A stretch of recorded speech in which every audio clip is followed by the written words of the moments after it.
راجا اور ببلو بہت اچھے دوست تھے. وہ روز اسکول سے اکٹھے گھر آتے اور پڑھائی بھی ساتھ کرتے. اسکول سے گھر آتے وقت راستے میں ایک گھنا اور خوبصورت جنگل آتا تھا. ان دونوں کا بہت دل کرتا تھا کہ وہاں گھومنے جائیں اور خوب مزے کریں، مگر انہیں پتا تھا کہ ان کے والدین اجازت نہیں دیں گے، کیونکہ راجا اور ببلو نے کئی بار باتوں باتوں میں ان سے پوچھا تو انہوں نے کہا، نہیں بیٹا، ہم تمہیں وہاں جانے کی اجازت نہیں دے سکتے کیونکہ وہ جنگل بہت خطرناک ہے. چھوٹے تو کیا، بڑے بھی وہاں جانے سے گھبراتے ہیں. ایک دن راجا اور ببلو اسکول سے گھر آ رہے تھے تو راجا نے کہا، یار ببلو، میرا بہت دل کرتا ہے اس جنگل میں سیر کو جانے کو، تمہارا کیا خیال ہے؟ دل تو میرا بھی کرتا ہے، مگر جتنی مرضی کوشش کر لو گھر سے اجازت نہیں ملے گی. راجا نے کہا، اگر ہم گھر والوں سے جھوٹ بولیں کہ ہمارا ٹرپ 2 دن کے لیے دوسرے شہر جا رہا ہے اور کہیں کہ ساتھ میں پوری کلاس جا رہی ہے، گھر والوں کو کیا پتا چلے گا؟ وہ لوگ کون سا ہمارے ساتھ اسکول آتے جاتے ہیں؟ دراصل راجا بہت تیز لڑکا تھا اور ببلو بہت سادہ. وہ وہی کرتا تھا جو اس کے گھر والے کہتے، اور بہت رحم دل بھی تھا. مگر راجا ذرا خود غرض تھا. پھر بھی یہ دونوں بچپن کے گہرے دوست تھے. راجا کی بات سن کر ببلو نے کہا، نہیں یار، یہ اچھی بات نہیں ہے، ہمیں اپنے والدین کی بات ماننی چاہیے.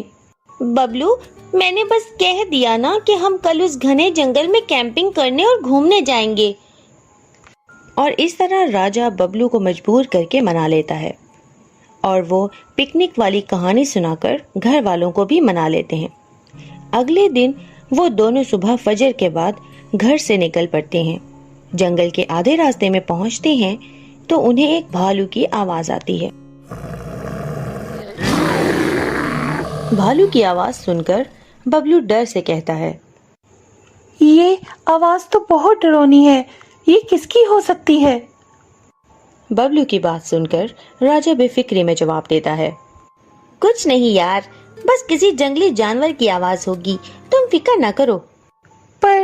پر یار، تم نے تو کہا تھا کہ کوئی خطرناک جانور یہاں نہیں ہوں گے. ابھی ببلو بات ہی کر رہا ہوتا ہے کہ بھالو کی آواز اتنی زور سے گونجتی ہے کہ دونوں کانوں پر ہاتھ رکھ لیتے ہیں.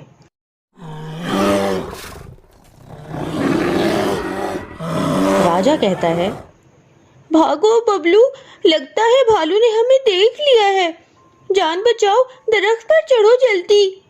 دونوں بھاگنے لگتے ہیں اور ان کے پیچھے بھالو بھی تیزی سے بھاگا آ رہا ہوتا ہے.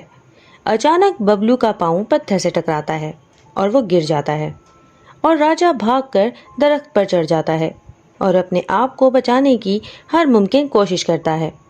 ببلو زمین پر الٹا لیٹا ہوتا ہے کہ اچانک بھالو اس کے پاس آتا ہے اور اسے سونگھنے لگتا ہے. تو ببلو سوچتا ہے، مجھے ایسے ہی لیٹ کر سانس کو روکے رکھنا ہوگا تاکہ بھالو مجھے مردہ سمجھے اور مجھے کھائے نہیں. وہیں راجا درخت پر بیٹھا سوچ رہا ہوتا ہے، ہائے ہائے، یہ بھالو کہیں ببلو کو کھا نہ جائے، شکر ہے میں نے تو اپنی جان بچا لی. بھالو ببلو کے کان اور منہ کے پاس آ کر سونگھتا ہے اور ببلو کو ہلا کر دیکھتا ہے کہ وہ زندہ ہے یا مردہ. تھوڑی دیر بعد بھالو کو یقین ہو جاتا ہے کہ ببلو مر چکا ہے اور وہ وہاں سے بھاگ جاتا ہے. راجا فوراً درخت سے نیچے اتر کر ببلو کے پاس آتا ہے اور ہنستے ہوئے اسے کہتا ہے، اور سناؤ ببلو، بھالو نے تمہارے کان میں کیا کہا؟ ببلو زمین سے مشکل سے اٹھتا ہے اور سنجیدگی سے راجا کو دیکھتے ہوئے بولتا ہے، میرے بابا کہتے ہیں کہ کبھی اس دوست پہ بھروسہ نہ کرو جو آپ کو موقع ملتے ہی چھوڑ کر بھاگ جائے. مجھے بہت افسوس ہے کہ میں نے اپنے والدین کی بات نہیں مانی اور ان کے بدلے تمہاری بات مان کے اس گھنے جنگل میں آ گیا. آج سے میں تمہیں نہیں جانتا. میں گھر جا کر اپنے والدین کو سب کچھ سچ سچ بتاؤں گا اور ان سے معافی مانگوں گا. ان کی اجازت کے بغیر میں اب کوئی کام نہیں کروں گا. ببلو کی باتیں سن کر راجا بہت شرمندہ ہو جاتا ہے اور کہتا ہے، یار میں بہت ڈر گیا تھا، میری بات تو سنو، مجھے معاف کر دو، ایسے مت جاؤ ببلو، ببلو میری بات تو سنو، پلیز رک جاؤ، مت جاؤ ببلو. اور ببلو راجا کی بات کو نظر انداز کرتے ہوئے اپنے کپڑے جھاڑتا ہے اور اپنا بیگ اٹھا کر گھر کی طرف چل پڑتا ہے اور راجا شرمندگی سے کھڑا اسے دیکھتا رہتا ہے۔